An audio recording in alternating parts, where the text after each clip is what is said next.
सबिया साहिबा को एक मौरूसी बीमारी का शक है।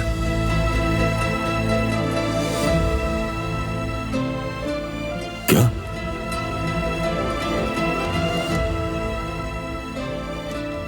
उनकी बहन का इंतकाल भी उसी बीमारी से हुआ था।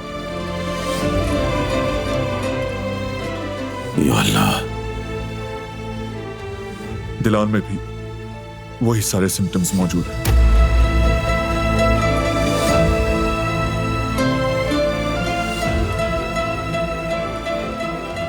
कुछ टेस्ट करवाए हैं, रिपोर्ट्स का इंतजार है।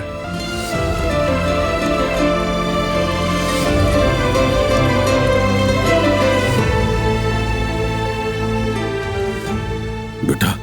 बाबा, दिलान को कुछ हो गया तो मर जाऊंगा।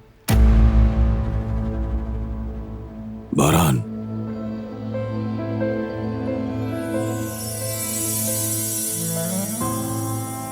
हिम्मत बेटा। डरने और परेशान होने का भी वक्त नहीं आया बेटे।